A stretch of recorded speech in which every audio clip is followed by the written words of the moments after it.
begin. This is TWSN. You ain't heard about us yet, well you better know now, because it's the place that it all goes down. Get up, let me begin. This is TWSN. You ain't heard about us yet, well you better know now, because it's the place that it all goes down. Shout out Young Swish. Welcome back, everybody, to State of the Jungle, presented by the Right Way Sports Network. I'm your host, 𝗦𝗢𝗎𝗪, with my guy, Logan Fulmer. Evan McPhillips is out with a flu, and Malik Wright is obviously, I'm not Malik, right, Logan? Malik is dealing with something. He had a loss in his immediate family, and it just kind of causes us to take a little bit of a step back. And once again, for everybody watching, we appreciate you guys watching.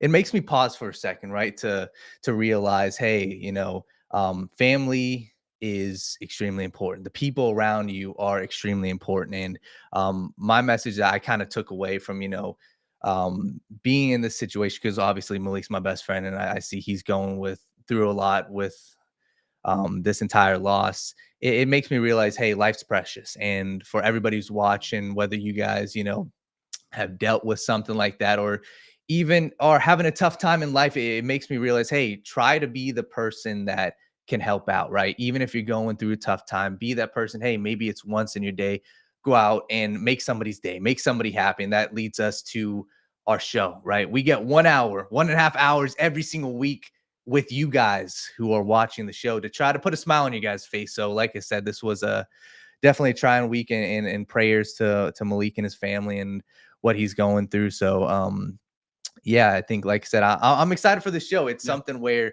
Bengals fans, Twitter has been a war zone. You got people believing, is this the playoff race? People saying the Bengals we shouldn't believe the hype, but we're going to discuss it today, right? And we've got a lot to discuss, whether it's the Ravens game, whether it's the Bills game, or even Zac Taylor. But I want to start it off, Logan, with the Ravens game. The Cincinnati Bengals went to Baltimore, and they did the unthinkable on Thanksgiving. They mollywopped the Baltimore Ravens. And to be quite frank with you, everybody who watched that post-game press conference or post-game with the entire team, this looks like a fun team, and they look bought in. So I want to get your immediate, you know, what were your takeaways from that game? Anybody that surprised you? And then we'll get to the discussions of Zac Taylor and potential playoffs in a second. I think the biggest takeaway is just by far how a complete 180 the vibes have been. You know, you just talked about watching that post-game presser with everybody there was awesome, you know, and that's a situation we're very grateful to have, playing on Thanksgiving and playing in prime time. And, you know, seeing the team come together like that after a huge win is why you play the game, man. Like that's what it's all about. You're still down without T. Higgins. You're down Trey Hendrickson. Guys are stepping up, making plays, and it leads to that moment. It leads to that celebration, eating the Thanksgiving, and Joe Burrow getting emotional, like so many different things. Just like that's what it's all about. That's what you root for as a fan. That's what you want as a player. It's just everything you want is really appreciating in that moment. But again, we wouldn't be here. We wouldn't be talking about this stuff if it's just not for people stepping up, you know, truthfully. And I mean, it all starts with Joe Burrow. And obviously we don't know the health going into that game, but really going into New England. But he came out playing against a really good defense and you know, was a little rusty, clearly missed some throws. It's, you know, but he was Joe Burrow, man. You can see how much better that just makes us as a team. You can see the reads being quicker. You can just see everything you can see the upside so much more clearly with Joe Burrow, quarterback. And to be honest, we still struggled a lot in the red zone. We couldn't score a touchdown early on to save our life, but we were constantly down there. We were constantly threatening. We were constantly doing those things. And it gives you that hope of right when he starts to sharpen up again and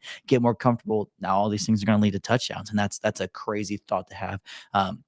In terms of, again, people stepping up again, I mean, Tanner Hudson, I don't know what the hell we were doing, throwing him a 50-50 ball in the back of the end zone against one of the best defensive players in the league. What a play. But, dude, he stepped up, and I could not believe my eyes when I watched that. I don't understand how this guy keeps finding his way on the field, but to his credit, he makes the plays when you kind of need him to. Ever since his blunder at the beginning of last season, he's been a fairly reliable-ish option for the role that he plays, and that's all you can ask for. And then, I mean, again, dude, talk about people stepping up. You can't continue this conversation without talking about the defense, especially the defensive line. Myles Murphy continues to play great football. 𝗪𝗧𝗧 has, again, playing some great football. But I don't think a guy would get enough love with Cedric Johnson, man. Yep, shout out. 2 fumble recoveries, yeah, man. just being in the right place at the right time, earning that opportunity to be on the field. We know he's an athlete. We know, he provides so much more, energy and effort out there.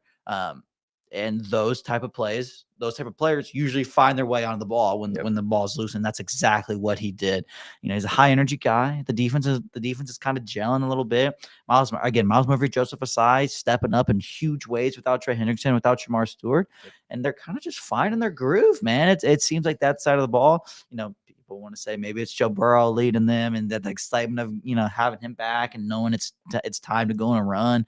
But whatever the hell it is, like, I don't care who we credit that side of the ball to, but it's been a complete 180 for them. And so it's just starting to look so much better top to bottom. Totally. And once again, if you guys have any questions or any thoughts, drop them down below. We're going to get to all of you guys' questions. We're going to talk about the defense in a second, but my quick, other couple points I wanted to make. Mitchell Tinsley was a little rough. And it was something where he's going to bounce back. I still think that dude is going to surprise. And I do think that dude can be a starting wide receiver. But that was something where you look at it and say, hey, if T. Higgins is out there, T grabs probably all of those. Yeah. And that goes to show the big picture conversations that we had about signing T. Higgins. Should the Bengals do it? I think while obviously he's not currently healthy or wasn't healthy for the game, I think it's kind of showing up. Hey, maybe those two guys, while the record doesn't show it, I still think that having those two dominant guys, I still think that there is a real world where that was a phenomenal sign. I just wanted to point that out because it was very noticeable where, hey, multiple times, man, like Tinsley, it looked like second nature for Joe Burrow. Hey, he's open. That's in the route concept. It's a tight window throw. You expect your guy to make the grab. Tinsley couldn't make those grabs, but T. Higgins makes those grabs. But I think you hit all the nails on the head of it being positive. I'm going to be honest with you, man. I hopped on here on the morning show with Malik on Monday, and I was positive, man. I was saying, listen, they look good. Joe Burrow looked good. It's great to have some positivity. But where I keep coming back to is, and I hate the fact that this is happening during Christmas season. It's supposed to be happy, but man, I am pissed off, genuinely. Yeah. And the reason why I'm pissed off is you go and look at how this is playing out. And I take you guys back for a second. Let's talk about last season, because this is something where it is not going to get discussed enough, because the past obviously should stay in the past, but the Bengals were 4-8 last season, and they were heading to Dallas for a game on primetime, the Simpsons game that everybody was excited for. And what do you know? They got a win. That was the first game of their streak of winning out the entire season. And Logan, correct me if I'm wrong, but the post game, Joe Burrow, Ja'Marr Chase with the donut, everybody excited. We hopped on the post game reaction saying, man, this team looks different. They went on a run and they didn't make the playoffs. So it takes us to this season where the Cincinnati Bengals are sitting at, what do you know, 4-8, and they've got 5 games on their schedule, which we'll talk about in a second, that they realistically could finish with the same exact record of 9-8. And that's why I'm pissed off. And I'm pissed off in certain directions, but the fact of the matter is no other team in this league have had an MVP candidate and not make the playoffs like Joe Burrow did last year. Have a Triple Crown winner and not make the playoffs like Ja'Marr Chase did last year. And that's what is going to piss me off the rest of this season, because we see Joe Burrow back, and I've got a feeling that they could go on a run. And that's where the conversation will continue of, hey, and that's where I want to have this conversation about, like Zach Taylor.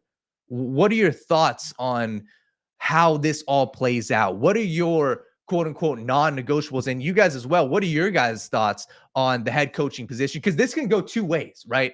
The Bengals could lose to the Bills or lose to the Ravens and kind of creep to the end of the playoff, end of the season, go 7-10. And you're looking at a situation where you probably are looking Zach's out the door, or they could win out. And what's the conversation then? So I'm curious, what's your thoughts on that? Because there's one of two ways this plays out. Either they win out and maybe Zach stays, or do you fall under the impression that Zach potentially should still be out?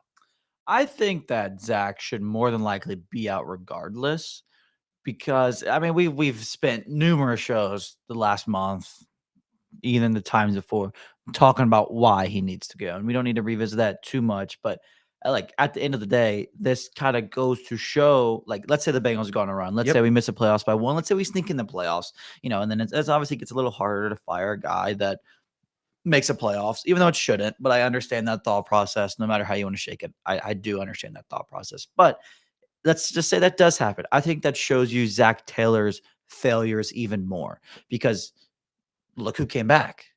It's Joe Burrow. Like, that's why this team went on a run.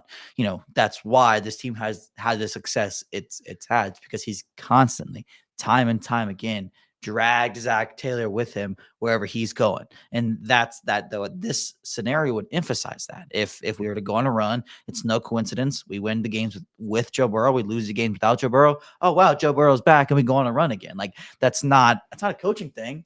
No matter how much the data says, when, the second half of the year, Zach Taylor is great. We know that. But that's, the year isn't played in half. So you still have to play a complete schedule. You still have to play a complete season and do things. And, having a coach is like, when things don't go right, that coach is supposed to be there to make things easier, to be able to tread water without, your star receiver or your star DN or your star quarterback, whatever it is. That's the point of coaching. And this Bengals coaching staff has not been able to do that. And again, there's a number of reasons why. If you want to talk about drafting, signing, there's so many things that go into it. But at the end of the day, it comes down to the coaching staff and being able to get more out of their players, and being able to play football differently in the times where it's been needed. And they haven't. And that's a recurring theme. So that's why he should be gone no matter what, to me, because either we go on a run and it's clearly that it's because of Joe Burrow. I don't know how much more obvious it needs to get, or you suck even worth Joe Burrow. Like, to me, unless we win the Super Bowl somehow, there's no way Zach Taylor should be back in the building as a Cincinnati Bengals head coach. But again, I will say I understand, if we do make the playoffs, how that avenue is still alive, as much as I don't want it to be. Totally. And once again, we're going to discuss the defense and the playoff potential in a second, right? We're going to talk about the odds, how likely it is to make the playoffs. But we got a couple people in the chat. BJH said, 𝗦𝗢𝗢𝗓, we appreciate you guys for watching. I fall on the same thing as you. For me, it's quite simple. There's a couple non-negotiables. Number one, if you miss the playoffs, that is non-negotiable. You're out. Yeah. 3 straight years of missing the playoffs, you are out. If you don't go undefeated, if you fall with a losing record, you are out. Those are non-negotiables that I'm looking at, saying, hey, I would be irate. And I don't know if there is a real path to the Bengals even keeping Zach Taylor if you have a losing record. And one of the parts that I really want to emphasize, Malik brought it up on the Monday show, and I thought this was perfectly said. And put yourself in the organization's shoes, right? This is more my take here, but just because he said something different. But put yourself in the organization's shoes. They went out and they traded for Joe Flacco, right? They said, Joe Burrow's out. We are going to give you something, Zach Taylor, this team that you can work with. Put yourself in the ownership's shoes. Who are you going to blame more for this season? Because I understand there's a lot of frustration being pent up at Duke Tobin, and rightfully so, for some of the draft choices, for not allocating resources to the defense. I understand that. But when we're talking about getting rid of somebody's job, who's going to come first? And last year, they went out, they made the move for DC, 𝗬𝗓𝗎𝗓, you're out the door. This year, who's going to be the guy that falls? And I understand, listen, I really understand the pent-up aggression and the pent-up opinions on Duke Tobin and the staff, but I can almost guarantee you that if I was in the ownership, what they are probably saying too is, hey, Zach, we gave you a quarterback midseason. We went out and we made the move to go out and get him. We went out, we made the move to go out and get Dalton Risner in training camp. We went out and got the move to go out and get Noah Fant in training camp. Those were moves that the front office made for this team. And that's where I fall, because I do think that there is a real world where the blame has to go somewhere. It has to. And personally, I think the Joe Burrow card, I think it's out. Yeah, I think that was out when Jake Browning took over and you went 9-8. I think that card was already used last year, the defensive card. So I pose the question to you guys, right? For the people that are saying, no, the Bengals, they are going to keep Zach Taylor no matter what. He's not going anywhere. We saw the card about Joe Burrow be played. We saw the defensive card get played last year. What is it this year? And that's where my question is to the people who will say Zach should stay no matter what. What is the card? And in my opinion, I don't really believe that there is a card to be played. But I want to discuss the defense. We had some people ask about Cedric Johnson, how he was looking. Do you think the defense has turned a corner, right? Because Myles Murphy, a guy who was getting trashed a lot, and rightfully so, he wasn't producing. Myles looks good. Joseph Asai had a couple moves where Malik and I were watching, man, the bend around the edge, hand fighting, making Lamar Jackson look like a very mediocre quarterback. That's what they did. Al Golden finally sending blitzes. How confident are you in the defense? And the question I'll really pose for everybody watching too, who are the cornerstones? If you were in the front office, who are the guys you're looking at saying, hey, I probably need to re-sign this guy? Who are they for you? Yeah, I think in terms of cornerstones, we've talked about DJ Turner a ton. I think that's somebody that will be around or should be around for quite some time. And then just because of age, you turn to the two linebackers, and you can't really say anything about either of them yet. Neither of them have been great, but I still, like the potential of them. And obviously they'll be around, which is why I wanted to bring them up, because no matter how much they've struggled, they're not going to get cut. They're not going to do these things. Yes, they could bring in a vet. Yes, they could still draft one. But those two guys still do have upside. But again, building blocks, cornerstones, DJ Turner, 100% locked in. But the other one for me, I think people are starting to get there, but I think Myles Murphy deserves to be around. And I understand that he still hasn't been great. He's had a great last couple games, but I think what people fail to realize is there's more to playing edge than sack totals. And I understand that that's the Bengals need somebody to sack the quarterback, especially without Trey Hendrickson. But Myles Murphy has always been a good run edge setter. He's always had just solid play in the run game. He's been a solid player. You don't need a bunch of studs on defense. You need some solid players. And if you have an edge rusher that has constantly gotten a little better, even if he started off way lower than he wanted him to be, he's gotten a little better. He wasn't drafted as a surefire, ready to go guy. And I think that's what people also tend to forget. He wasn't a massive project, but he was a guy that we knew needed to develop some things. And guys, people don't just develop overnight. Yes, it's awesome to see when they do. They come to the league and wreak havoc immediately, or it's awesome when they come into this, their sophomore season and take that jump. That still doesn't happen all the time. It is fantastic when it does, but it doesn't mean a player doesn't hit their stride in year 3, year 4, sometimes even year 5. Like, it takes time for some players. And I think we are very clearly seeing Myles Murphy, it click a little bit for him. And how long does it click for him? It's remained to be seen. But at the end of the day, Myles Murphy is a solid piece to have on your defense.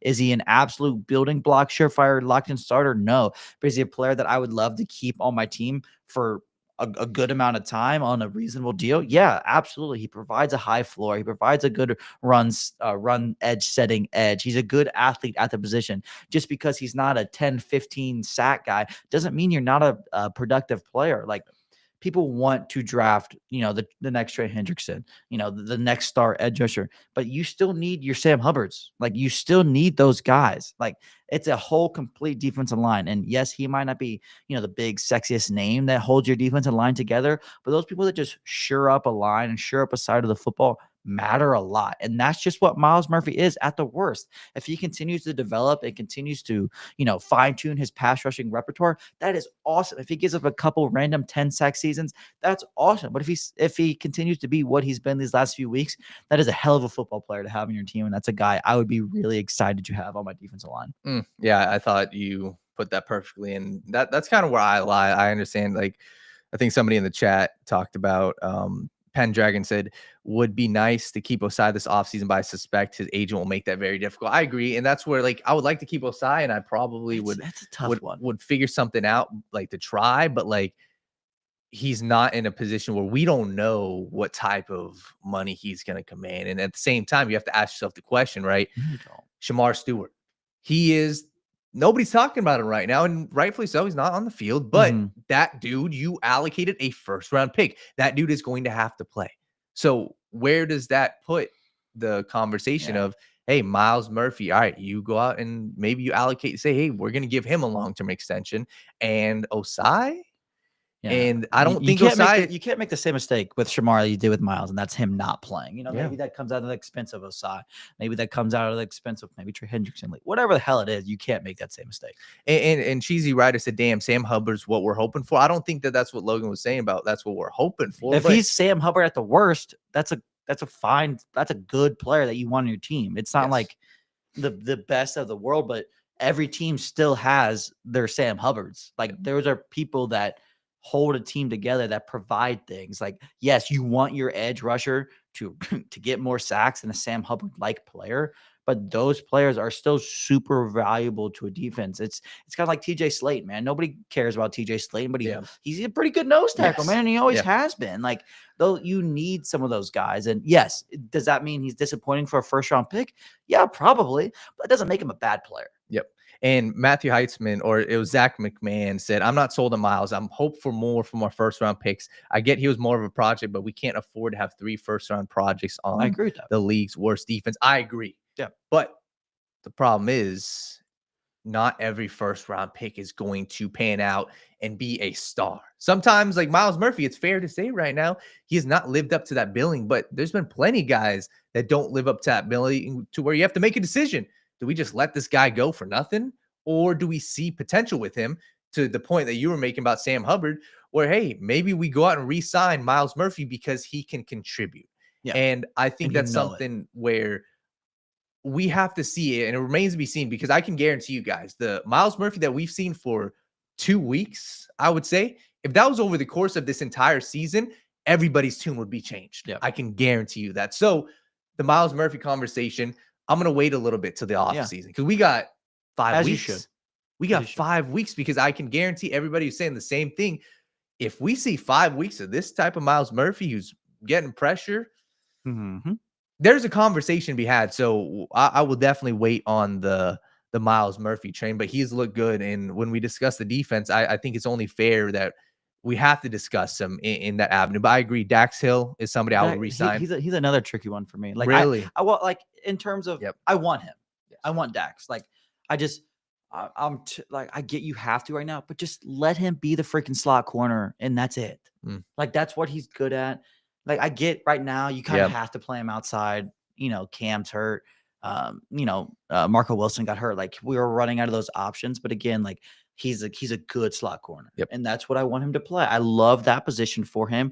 And again, it sucks that he has to be able to move around. But again, having a player that moves around like that is fun. And again, he's a little bit more of a Swiss Army knife guy, but those players are fun too. It's just you want a little bit more out of him too. But he's been moving around so much. It's just, I want him to settle in a position and be good. And I think that is what he's capable of whenever we allow him to stay somewhere. Completely. We had a question, I believe it was from Jacqueline Hyde, saying, is this going to be a good free agency class for positions of need? Obviously, we would talk about this closer to the offseason, but it's not a fantastic free agency class. There's some good edge rushers that are veterans, that are older, that are, the 33, 34, 35-year-old, kind of that mold of, even, I know Joey Bosa is a free agent, so that's the type of mold for them. Yeah. I think you got a couple safeties out there. Yeah, there's a few interesting safeties. There's a bunch of interesting guys, like there is with every offseason. There's people you're going to want. There's people that are going to get paid too much money.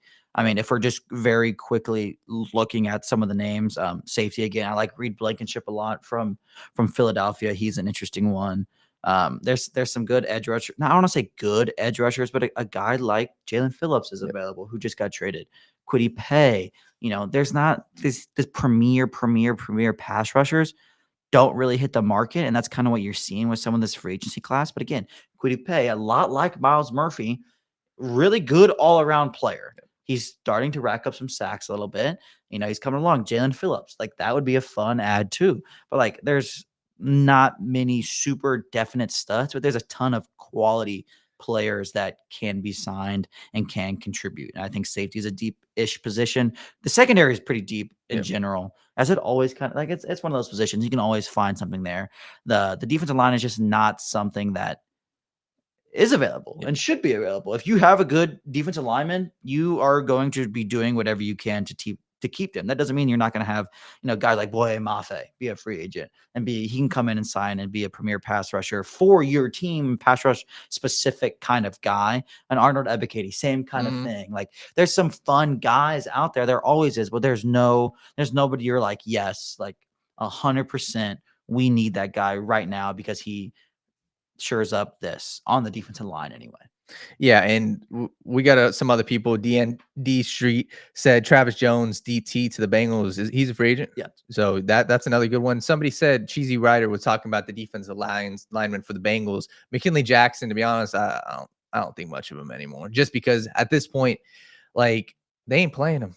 And I mean, like, what's the real pathway? I don't see him being a priority. And Chris Jenkins, maybe it's a little bit different. Chris is playing a lot, but yeah, Chris is fine. But again, it's the same thing we've kind of talked about for a while now. Like the importance of a good defensive tackle that could just get pressure is so important. I know, like, I'm going to bring up the Cowboys example of trading for Quinnen Williams. Yes, you can argue that's one of the best defensive tackles in the league. I understand that. I'm not saying that that's just something you can easily go do. But that was a horrible defensive unit, and now it's looking pretty solid. And that's just obviously it's not because of Logan Wilson. You know what I mean? Like bringing in that interior pressure just eases the life of edge rushers so much. And yes, these edge rushers, you want more, but they're also they got no threat around them, like at all. Like just getting somebody that poses some sort of threat in the interior makes a massive difference. BJ Hill, nobody's scared of BJ Hill. TJ Slayton, like I said, great run defender. He's not a pass rusher. McKinley Jackson, he's not much of anything right now, but he's not a pass rusher at his finest. The only pass rushing upside guy you have in the interior is Chris Jenkins, and he's been fine, but you still need that dominant kind of guy. And I don't even say you need dominant. You just need average at this point. You need an average pass rushing defensive tackle, and I think the whole line improves pretty quickly. Completely. And we got some people who are talking about Trey Hendrickson. That's another conversation. We haven't even gotten there. Yeah, it is. Like, what do you do? And we'll be discussing that closer to season's end, because Malik talked about it on the morning show, but it doesn't seem like he's close to playing. And it's probably looking at maybe the rest of the season without him. So that is a big cloud hanging over your heads of what the hell do you do there? But I want to switch the conversation over to what our topic is and our title is, and that is, do the Bengals have a path to make the playoffs? And that's the conversation. I hate to say it, but I see everybody on social media talking about it. You got a couple content creators that were saying, hey, here's the realistic path. So let's talk about it, right? What do you guys see in the comment section? Do you guys believe that they're going to make the playoffs? And Logan, I'm curious to hear your thoughts on where you think things lie with the Bengals playoff potential, because I'm looking at it right now. The odds don't say great things, but what is the number? The number is 2% right now. Yeah. 2% to make the playoffs. And with a win against the Buffalo Bills, jumps their grand total of 4. But to be honest with you, I think that there's a real possibility, and obviously you can get into it in a second.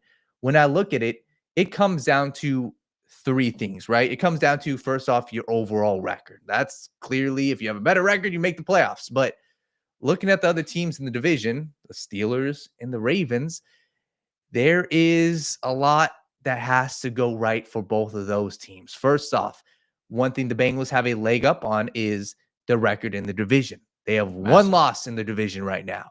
You look at the Pittsburgh Steelers, they have 1 loss as well.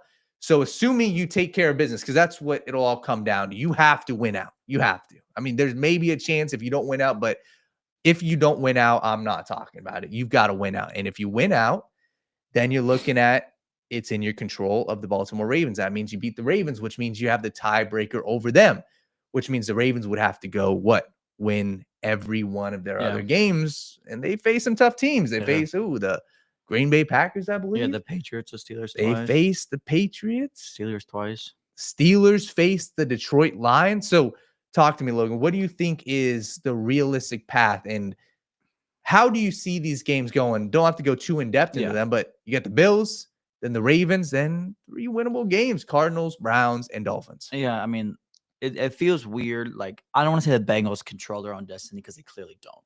But at the end of the day, if they take care of business against, I don't even want to say the Bills. Let's just say they beat the Ravens again and they beat the Browns again. Obviously, you need to win the other games. But if you can maintain that leverage of the divisional record, that is their hope and calling card right now. Because, as boring and lame as it is, there's a realistic chance the winner of this division is 8-9. And I don't think that's being talked about enough.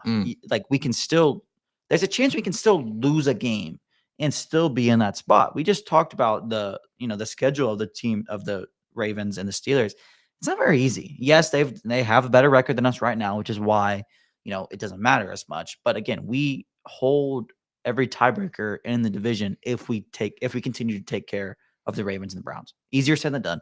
Completely, wholeheartedly understand that. But it's very difficult for everybody here. Their path down the season for everybody is a little bit difficult. But I think you can really argue the Bengals have looked the best this past week. They have the best quarterback right now. They have the best offensive weapons right now. The Steelers don't look good. The Ravens looked like they were trending in the right direction, but then you take a peek at who they played, and they played absolute bums for the past 5 weeks. And you start to question if they were really playing good or if they were just playing really bad teams. But I still have that to say, it's still very difficult for the Bengals to make the playoffs. I think it's better than 2%. I think it's better than 4%. But it's still difficult because they have to probably win out to have the best case. Again, yes, I just said they can be 8-9 and win the division, and that might be that, but that takes a bigger collapse from everybody else. But at the end of the day, it's still possible they can win every game. Like, obviously, you're gonna find out these if they win these next 2 weeks, that's when everything obviously would start to be in front of you. You're like, holy shit, can we do this? Yep. And I hate to say that because then you play the Dolphins, the Cardinals, and the Browns. Yep. Those are teams you should beat. But knowing us, are those the teams we are gonna beat? I don't know. But obviously, the biggest challenge is these next 2 weeks. You need a lot of help regardless. The Bengals seem to be playing some good football right now. Momentum is a hell of a thing in these regards, but they're still going to need some help. And that's even with winning out. They're still going to need help. I'd say right now, to me, their odds would be more like a 10 to 12 range. Just right now as we stand. Obviously, with the Bills, I think it gets higher. When against the Ravens, now you're like, oh, shit, I think we're going to do this thing. And then it's all in front of you at that point. Again, so many things have to break their way, but I do think it's more realistic than I guess the analytics say. Well, yeah, we got 𝗦𝗣𝗢𝗓𝗦. My man's looking like Harry Potter's lost long brother right now. He got a little bit of the beard going on. I see it a little bit. I can see it. Yeah, man. This is somebody in the comment, 𝗦𝗡𝗙5 said, if we are winning these games, that's the hard part about this conversation. That's what's fun and keeping this exciting. Because they look damn good. Yeah, you can't. It's hard not to get excited about them. It's hard not to act like that. But at the end of the day, we're still a 4-win football team. Yes. And that's where I want to keep it for a second, because we got some people in the chat, and I think Cheesy Rider, we appreciate you always watching, made a great point. I'm very conflicted right now. As much as I want to see them do well, I'm afraid that it might keep Zach here longer. Yeah, and I kind of agree, but to be honest with you, the only way, and this is my opinion, the only way I personally see Zach Taylor staying is if they don't make the playoffs. I mean, if they make the playoffs. Yeah. And if you make the playoffs, once again, I had the same opinion last year. Who's to say you don't go on a run? And that's, I'm with you, because I think that this is something that can't be forgotten. What we've talked about on the show, what Malik, Evan, Logan, myself, what we've talked about when they were 2-8 or 3-8 and now 4-8, the points still stand. You lost to the New York Jets, who were a 0-win football team. You lost to the Chicago Bears, who gave you the game in your hand multiple times, and you lost those games. And that is something that, while it can be said is luck, I look at last year and I hate to keep beating on a dead horse, but last year's team should not have missed the playoffs, and it was 𝗦𝗡𝗎𝗪 who took the fall for it.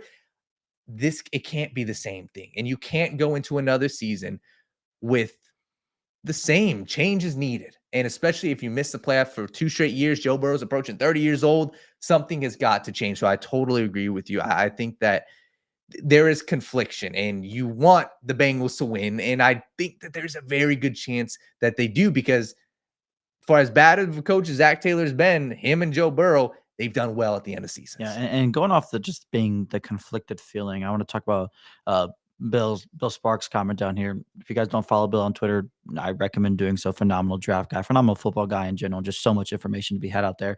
But he pretty much just said the Bengals window grows by losing games to afford a better draft pick, and that's something that I think we've kind of been on for a while. That's I think something we were all kind of probably hopefully rooting for a little bit there, because it's just fun to have a high draft pick and it does so much for your franchise. But for me, that went out the window as soon as Joe Burrow came back. I don't say went out the window, but like them accepting that went out the window as soon as Joe Burrow came back. You're gonna get a few more wins with him just regardless, and that immediately puts you at maybe like 6 to 8 wins just by default, almost with the schedule you have remaining. And as much as I agree wholeheartedly that I'd rather have a top 5 to 7 pick than just miss the playoffs. They really don't agree. You can tell that people are fighting for their jobs over there. If they would have fired Zac Taylor at midseason, these things would have pushed me in that direction even farther. I agree with him completely. But at the end of the day, we know that that's not what they're trying to do anymore. And honestly, you can go back to his trading for Joe Flacco. Like that's something they never wanted, even though as much as they probably should have. It's just not something they were going to do. And to that point, and Bill made a great point. We had somebody else, I believe it was DN Street, said, do you guys think that we get Caleb Downs? I'm telling you, this wraps for that. What my gut tells me, even whatever happens with the Bills game, we'll talk about in a second. Even if you lose the Bills game, this team's still winning at least 3 of these next games. Yeah. You guys better believe that. They look good. Yeah. And that's the difficult part about this conversation, which I agree with you guys. It is conflicting, but everybody's got to come to the realization, in my opinion, that, hey, I don't even want to talk about draft picks now. Top 10 is out the door, in my opinion. Yeah, I agree. Even sitting at 4 and 8, it's crazy to say. We're still barely there. You are barely there right now. 10 right now. And the Bengals are winning 3 of these next 5 games at least, if not running the table. And if you run the table, you're right back to where you were last year at pick 16, pick 17. So Caleb Downs, with how he's projecting so far, I know some people like Bill Sparks and many draft people are saying, hey, he's a top 5 talent. Regardless, I think he's a top 15 pick. And I think that's going to take him out of the range of the Bengals. But if he's there, hey, maybe we have that conversation. Yeah. And again, it's something we'll get into more as the draft comes. But I do think, they're different players, don't get me wrong. But seeing Kyle Hamilton fall but still have that success people are expecting helps a guy like Downs. Again, very different kind of styles of safeties. They do some similar things. Like they can both be very versatile, but again, they're very different styles of safety. But having that success from a pretty highly drafted safety in the most recent years gives Caleb Downs some, I don't want to say some leverage there because that's not really a thing in this process, but it seems more confidence to just know that they can draft him and not really care as much as they might have. Yeah, for sure. And we got a couple questions about the offensive line. And I think that it is fair to talk about Orlando Brown Jr. I mean, he's about to be 30 years old, but I just want to also shout out them. That was one of the best games I've seen both of them play. Obviously, he had a bad false start. I understand. But whatever. They look good. And that is what you hope for. This offensive line, round of applause. I mean, heading into the season, we were like, holy shit, interior, what are we doing? Right? You go out there and you sign a free agent. It wasn't very good. And you say, hey, we're relying on Dylan Fairchild. We're relying on 𝗏𝗏𝗏𝗏𝗏𝗏𝗏. What the hell are we doing? They look good. This rushing game, PFF top 10 in the past 4 weeks. Yeah. This team running the ball, they look good. And that brings me to another point of looking at this entire offense. Like, bro, like when Joe Burrow's here, things are running. Even without Joe Burrow, things are running. But one of the things that we didn't talk about in that game where I think can be a huge point is I understand this offense looks great. I understand, right? And Zac Taylor deserves credit for some of that. But I look at this. Joe Burrow, Jamar Chase, T. Higgins. I don't see many offensive or head coaches that come in here and have trouble with this offense. No. I don't. And that's where You can point to that Ravens game, the beginning of the game. You get a turnover. You get onto the goal line. You run the ball once from the 2-yard line, and you don't get any points. These are flaws that we can point out and say, just because Zac Taylor is an offensive-minded guy does not mean another head coach would not do better or even keep the offense at this level. Because in my opinion, what I've seen, I think Joe Burrow makes this offense. I think Ja'Marr Chase makes this offense. I think T. Higgins makes this offense. So that is just something I wanted to mention when we talked about looking at this Ravens game. But all around, I think that looking at how this team projects, I think it's important that we talk about the next game, right? And this is a game with the Buffalo Bills. That's not an easy game, but I think there's a storm brewing in Buffalo, to be honest with you. You have a team coming off of a big win. Malik talked about this on Monday's show. He talked about this on last week's State of the Jungles, where, hey, they're coming off a big win against Pittsburgh. And now they got the Bengals rolling into the town. In my opinion, the Bengals look better than the Bills right now. So I'm curious to hear your take on this game with the Buffalo Bills. How do you think it goes? And what would you say is the biggest things that the fans should look for with the Bills versus Bengals game? I think from a Bengals perspective, you have got to stop the run. That is by far the thing that worries me the most. James Cook has been phenomenal. You have to counter in Josh Allen's legs as well. Just because the confidence DJ Turner has given me, I'm like, with all due respect to the Bills receivers and stuff, like, you can't be worried about that. I'm not saying they're not good. I'm not saying they're not going to make a play. Maybe Kincaid's back this week. We've struggled with tight ends and stuff, but I don't want to say you have to eliminate that, but you have to trust that secondary right now and focus on the bigger threat. And that's the backfield. That's, the run blocking the Bills possess up front is stopping that. The Bengals have not tackled well this year. Everybody is well aware of that, but it has been better. It has been better. It's slowly coming along, as annoying as that may feel, and it's still the truth. It's coming along a little bit. The defensive line has to stop the run. They got to set the edges. They got to hold contain the whole time. Linebackers have to fill a gap properly and make the tackle. It's very basic football that the Bengals have to play up front this week. Stop the run, stop the run, stop the run. Make Josh Allen try to play superhero, and he might, and he probably will. That's why he's one of the best quarterbacks in the NFL. But he also does a lot of stupid shit. He always has, and he always will. That's who he is. You gotta be ready to take advantage of that. At the end of the day, it's gonna come down to the trenches on the defensive side of the ball. I think that's kind of really where it comes down to for me. If you're not gonna be able to stop James Cook, you're not gonna be able to stop Josh Allen running the ball, then you're not gonna be able to stop the play action pass. You're not gonna be able to, single cover these receivers like with confidence like you want. It just creates a massive trickle down if they cannot do their best to somehow limit James Cook and Josh Allen on the ground. For sure. And something that I'm excited about, and once again, obviously you've coached before, and just looking at this team for everybody who's watching, understand, at least in my opinion, I know we talked about Dax Hill, but understand how much easier the job of Al Golden is now. The fact that he has DJ Turner that he can rely on. The fact that he has Dax Hill who's playing quality snaps.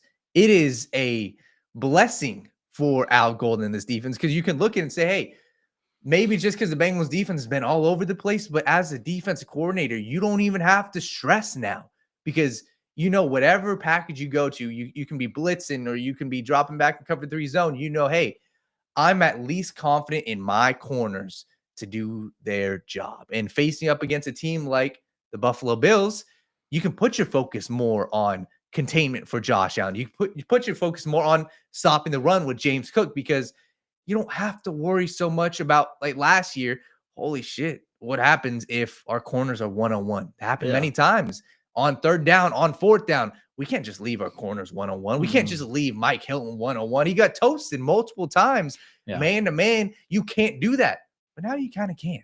And that is a big blessing. And that's something where this past game with Lamar Jackson, we didn't have to see it as much, because the edge rushers, they did their job, right? And they kept contained. They made Lamar Jackson jittery, and they kept him in the pocket. That's what they got to do with Josh Allen. Yeah, I think, kind of shifting focus over to the offensive side of the ball.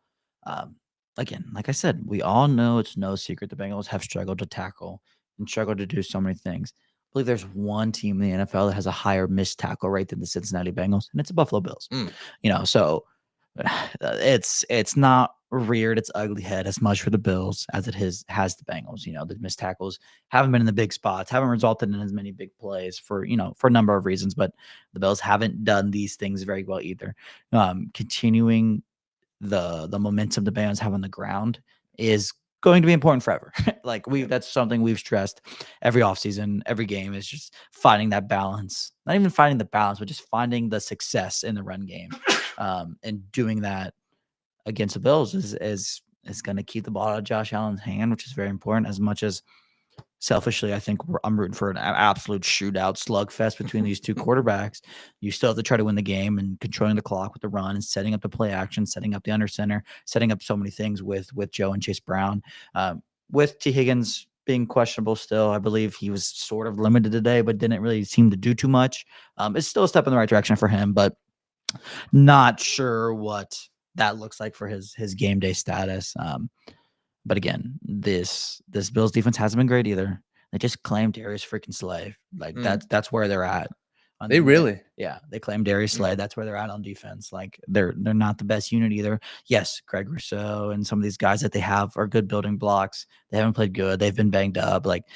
Again, it's almost similar-ish teams, but their offensive identity is just very different. Two defenses that haven't been great, that haven't been able to tackle, facing two offenses that have been good, all things considered. But just Bills have success running the ball, Bengals have success throwing the ball. It's going to be whoever can find that balance and not make that mistake. I think that's what you always comes down to in football, not making the mistake, finding the balance. Just possessing the ball is good recipe for success. And as cliche as that is, that's kind of what this game seemed like to me. And 𝗦𝗡𝗙5 in the comment section, he said, "I don't want to shoot. I hate that. I agree." Fun. But that's all I was saying. It's just so much fun. But I'd say it might happen. Yeah. And while the Bengals defense looked great against Lamar, and that was another point to where everybody was watching on Thanksgiving, and it was like, man, you had team fans from outside teams saying, "I was expecting to see two aliens go at it, and we only saw one. We only saw Joe Burrow." So I think that's a credit to Al Golden and this defense, and that is going to be a big focal point for this game, to where, hey, we saw it many times with Lou Anarumo's defense. They made Mahomes look rough. They made Josh Allen look rough. Can Al Golden do the same thing? And that's something where Matthew Heitzman, he made a great point. Josh Allen takes off running. He might look like Darnell Washington in the Steelers game. That's a problem, and that is up to this Bengals defense to make that less of a focal point. Not necessarily, I'm not concerned about Josh Allen in design runs, maybe on the goal line, but what I'm really concerned is it's just in the scrambling. It has killed the Bengals early on in the season. Go back and watch the Packers game, Jordan Love multiple times, third down with rookie linebackers, Barrett Carter, Demetrius Knight. That's where the focal point is going to be. And you can bet your ass that the Bills offensive coordinator is going to look at the tape, and they're going to look and say, if Dalton Kincaid is back, or even if he's not, Dawson Knox, even if he's not, James Cook in the passing game, that's where we're going to target. Yeah, these linebackers, man, again, I kind of talked about, when we talk about the building blocks, I didn't talk about them being building blocks, but they're going to be around. They're clearly getting a bunch of opportunities to play. And they have played better these last couple of weeks. That's how people usually progress. They've been really, really bad in these moments against people like this. They did take some steps in the right direction in the Ravens game again. A lot of it didn't necessarily result in stats, but you can see the effort and the athleticism of them, which is a massive, massive advantage for me at least. But this is a huge, huge game for them. Again, like Daniel just said, Joe Brady and this Bills offense knows how to attack the Bengals. The tight ends, a play action pass, and getting these linebackers to almost take even harder read steps to play the run and bail is not something they've been very good at these last few weeks. So that's clearly a way that teams are going to continue to attack the Bengals. But again, if they can just play solid football, I think that's the one position group we haven't really seen that from this year yet. Yes, they've had flashes. Yes, they've both made some great plays. They've both flashed a ton. But if we haven't seen a consistent game from that unit yet, and if we can just get an average game from that unit, I think this defense is going to look a whole hell of a lot better than the Bills than it has most of the time this year. I was so excited about Barrett Carter. The biggest thing I was excited about him is because his athleticism and his ability to contain these quarterbacks, to contain Lamar, to contain Josh Allen. That is how I envision him playing. He was such a good player in that role in college. Obviously, he has not been anywhere near that in the NFL, but I'm not going to give up on that ability yet. You know what I mean? I saw what I saw. Like, we all watched him do it. Again, it's different. Josh Allen and Lamar Jackson are very different than freaking Pittsburgh, Panthers quarterback and all these random ACC quarterbacks, but still, that's something he is good at. And I'm excited to see how him and Demetrius Knight play, because they are going to, they're going to hold a lot of value in this game. Yep. And CJD22K said the same thing. Barrett Carter versus Josh Allen in the open field would give me nightmares. Yeah. I agree. I'm with you. Right now, it definitely does. I'm not out on Barrett Carter yet, but that is something where if you're circling, there is concern there, and that is if you are the defense coordinator, Al Golden, it is your job to go out and figure out how are we going to cover that up. A couple points, Matthew Heitzman and Bob Steege, I don't know if I mispronounced his name, but talked about Brooks, the running back, Taj Brooks. And to be honest with you, I thought he looked good. If you want my honest opinion on this, and this may sound a little bit harsh, I think any running back in this system's going to look good, man. Yeah, they're going to look good enough. And shout out to Chase Brown. When you look at the numbers, bro, what is it? 6 straight 100+ yard games from scrimmage, and he's rushing 9.5 yards per carry, 6.1, 5.5, 5.6, 5.2. The numbers look good. Mm-hmm.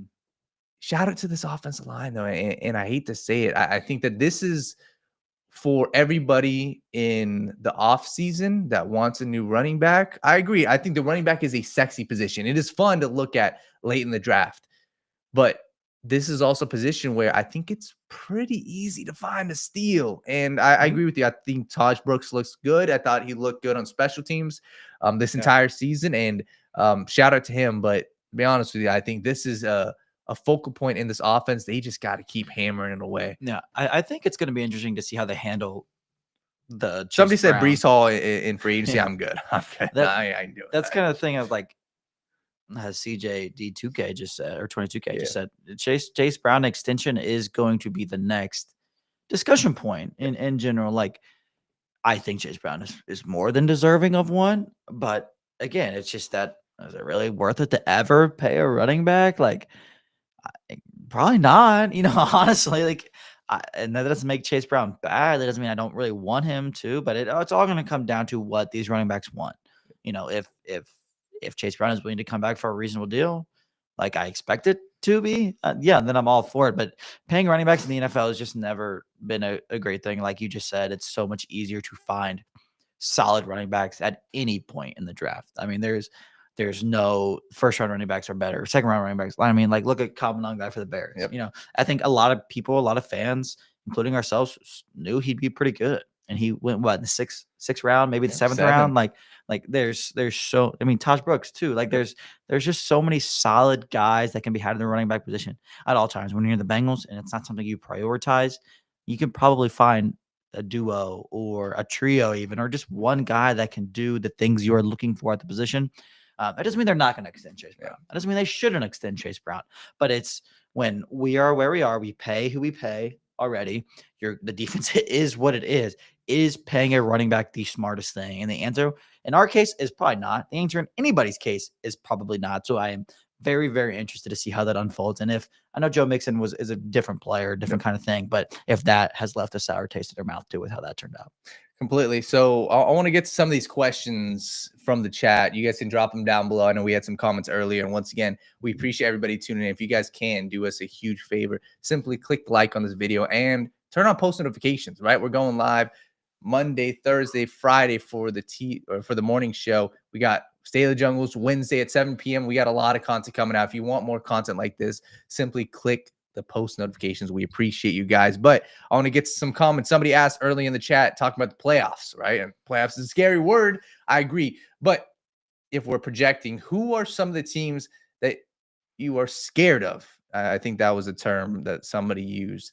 I ain't scared of nobody, bro. And I think that this is the same conversation we had last year.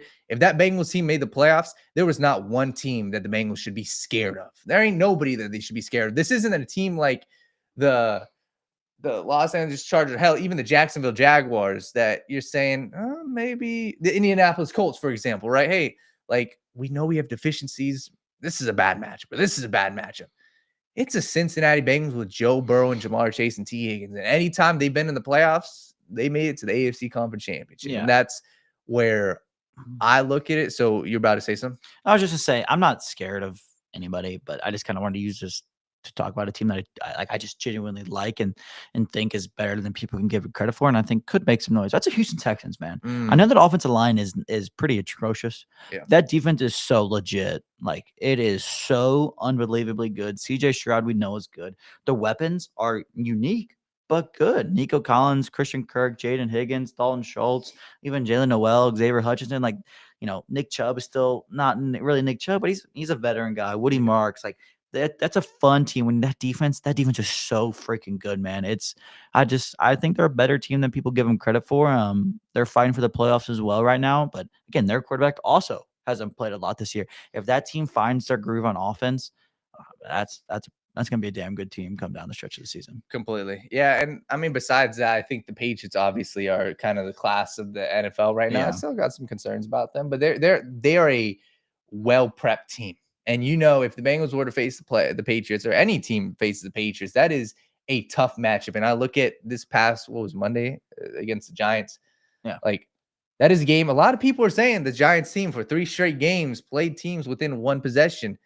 Patriots came out there and dogged them. Yeah. So I think that obviously that is probably the team that you should be maybe the most concerned about, that don't really have the most holes in their team. But if that's a matchup with the Bengals, we saw them play them close. Yeah. And that was a very close game in Cincinnati. So besides that, man, I mean, these teams, they all got flaws. The Kansas City Chiefs, we don't know if they're going to make the playoffs. So what are we talking about? The Denver Broncos, they got questions with Bo Nix, right? Like, if we're talking about playoffs and the Bengals are lined up against the Broncos, are you scared? No.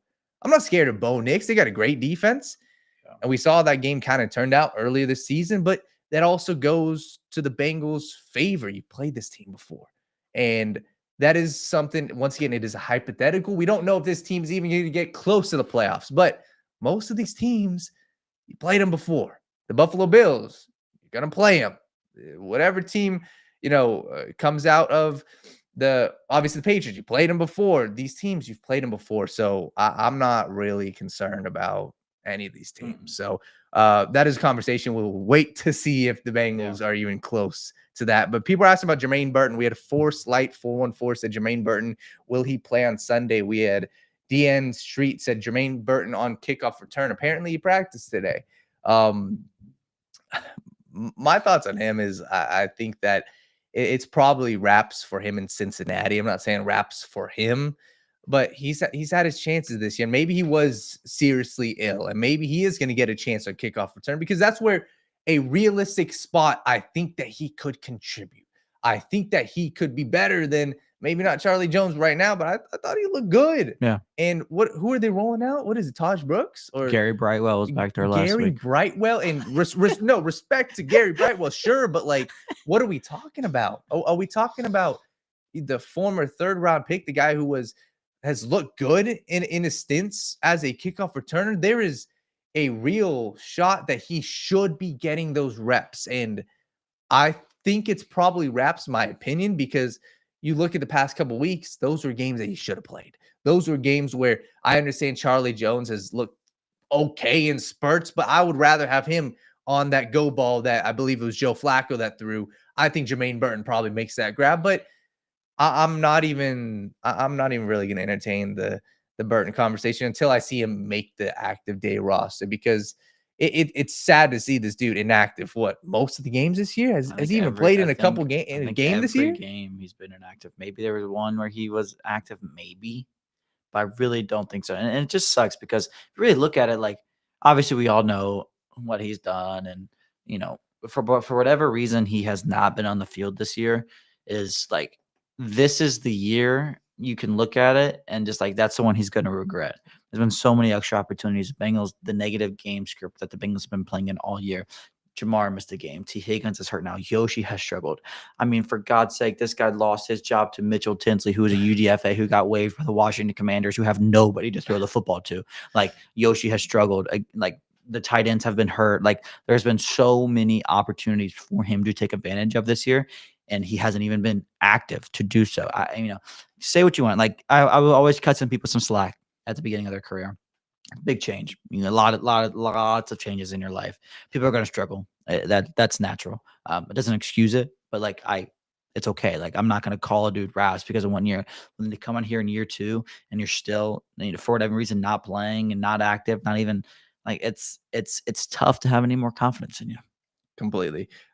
Rick 4369 made a great point. And we talked about this a little bit, but happy for the players win on Thursday. This team is too talented to end up 9-8 for 3 straight seasons.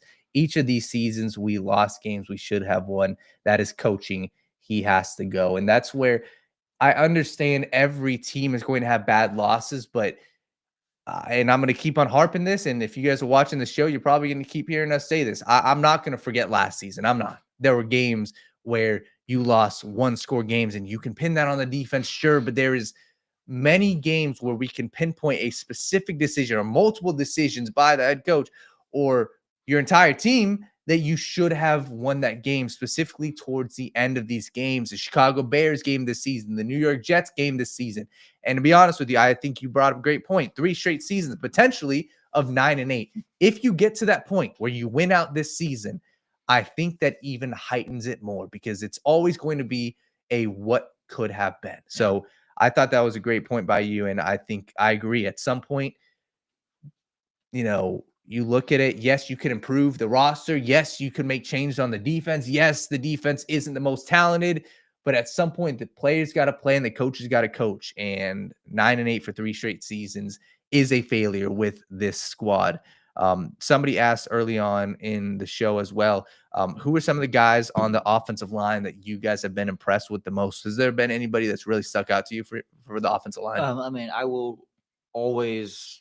I think it was very abundantly, if you followed us to draft time, I was not a Dylan Fairchild guy at all. I was utterly appalled when we drafted him in the 3rd round. I thought it was utterly just embarrassing all around. And he's been just solid, man. Like, again, he could play better, but for a guy that I was super, super, super low on, I will take this level of play forever. But I think the biggest person that deserves a credit on this offensive line is Marius Mims. He's been absolutely unbelievable all the time. He has erased so many good edge rushers this year and really throughout his young career. Like the upside with this guy is so high, and he's been showing it a ton this year. Yes, like most players, most younger guys, you got to clean up the consistency. You got to clean up some of the little stupid things.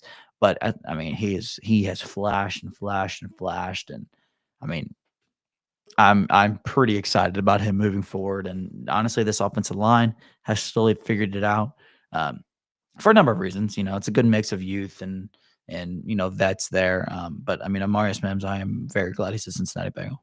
Completely. And I'm going to get to a couple more questions and we'll head out of here. Once again, I appreciate everybody for tuning into the show. If you guys can, drop a like on this video and make sure you guys turn on post notifications for more. Somebody was talking about just this Bills game. How do you guys think that Joe Burrow is going to perform up against a very rough Buffalo Bills defense so far? In my opinion, bro, like the offense I saw last week against the Baltimore Ravens, I think they're going to cook, man. I think there's too many good things going on with this offense, whether it's getting T. Higgins back or looking at this rushing attack or looking at how this offensive line's playing or looking at Joe Burrow finally being back. I think there's too many options for this Bengals offense to not look good. I'm expecting them. This may be a little high expectation. I'm expecting them to drop 31 points on the Bills. And I've got no concern. I look at how they performed against the Steelers. I attribute that more so to a very cold, windy game, to a Pittsburgh Steelers game that was a team that wasn't really prepared. And you had Sean McDermott even came out and said, hey, I was expecting to win this game if it was a low scoring game. So I think that this Bengals offense has no room to falter because this Bills defense they've got quality players. They've got Joey Bosa, who's looked good, but this Bengals offense has everything in front of them. So I'm expecting big things. I think they go out and put 31 points on the Buffalo Bills head. Yeah, I mean, I completely agree. This offense, I mean, there's nothing left to expect. Like, we know what they are at this point. Obviously, if T. Higgins comes back, you feel a little more comfortable with the things that are being said. But I mean, the Bengals are capable of putting 30 on anybody's head at any given moment on any given Sunday. Like, and that's what they've shown us time and time and time again. And I'm never going to expect them to do that, but I'm never going to be surprised when they do it. This team should have success moving the ball. We need to see some better red zone efficiency this week, and if they can turn Evan kicked 5-6 field goals last week. Like if they can turn even just one of those into an extra touchdown, I mean it's unbelievable. Like this, we know how good this offense is. My expectations for them are never going to waver. It needs to perform and act like one of the best units in the league, no matter what. And that's what they should always do, and that's what my expectations for them will always be. I agree, man. I agree. And listen, we appreciate everybody tuning into the show. We will have a morning show tomorrow and Friday. Once again, Malik is dealing with some things currently, so he will not be on those, but we will have myself and Tim on the show. And as always, Friday, we have Fantasy Football Friday. So if you guys want to join the conversation, we're going to be talking about fantasy football, talking about some big-time storylines in the NFL, in college football, in the NBA as well. So there's a lot to talk about tomorrow and Friday. And as always, we will be back Wednesday for State of the Jungle next week, where we'll figure out the type of conversation we'll have next week. Maybe it's a little bit different. Maybe it's a positive one. We will see. But once again, we appreciate everybody tuning in. And as always, 𝗦𝗣𝗢𝗓.